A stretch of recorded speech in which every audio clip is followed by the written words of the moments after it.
Well, Nashville's in a difficult position because, and there is a hostile attack, and a lot of the hostile attacks against Nashville and Memphis is also intersects with race. And the hostility, the authoritarianism of a supermajority, all that is very real, and it's not inflated.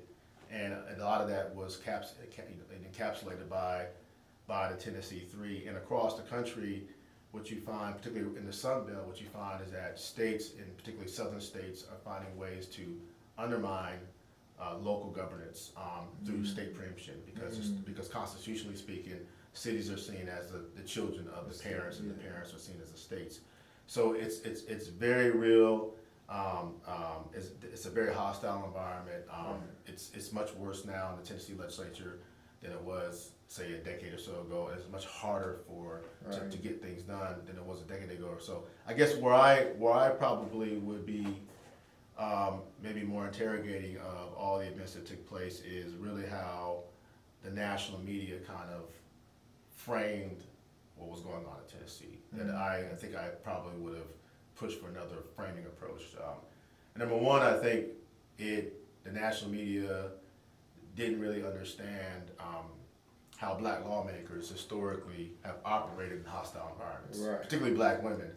And there's a history of people like Johnny Turner, who was from Memphis, and Barbara Cooper, and Brenda Gilmore, and others, along with black men who have been there and have been able to operate in hostile environments while dealing with the same kind of hostilities that the Tennessee Three face. I think that the national media and some of even the activists that flooded into Tennessee,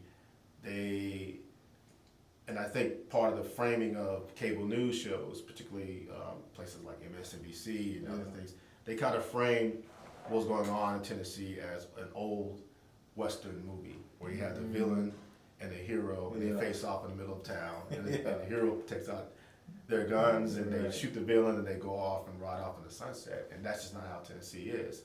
The way Tennessee is, from my perspective, is if you want to make inroads, you have to move beyond the blue bubbles. You have to go into these rural communities, go into these small communities, build coalitions. You have to do that over a 5 or 10 year period of time. The Republican Party has a surplus of voters. They have an abundant supply of voters.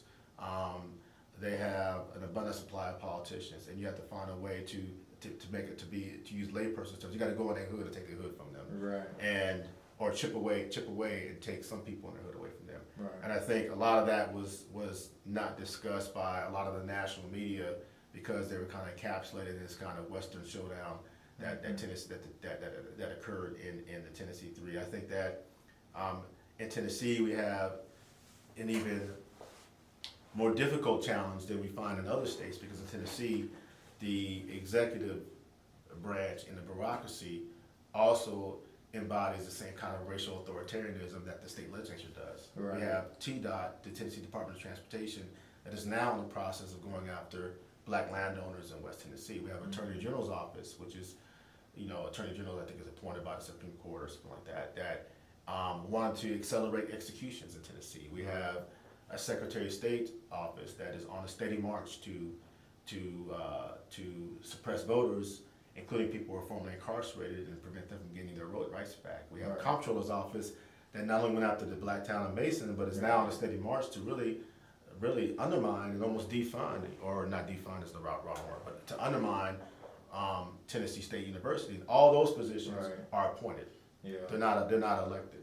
So we have an unelected group of folks that also is engaged in a form of racial authoritarianism, along with the state legislature, which has a supermajority, which is the supermajority.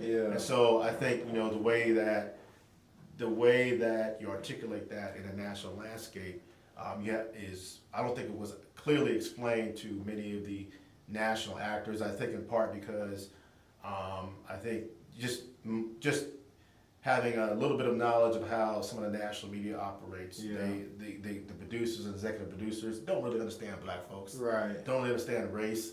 Oftentimes they're young folks. They don't understand context, and oftentimes they take stories that are right out of Central Casting Yeah. and then repurpose it Yeah. for Tennessee, and all of a sudden you get a story of Get a soundbite. you get a soundbite, or you get a Yeah. story of a Western showdown, Yeah. and then rather the story of like how do you actually build capacity Right. across Tennessee, how do you deal with multiple barriers of racism and inequality.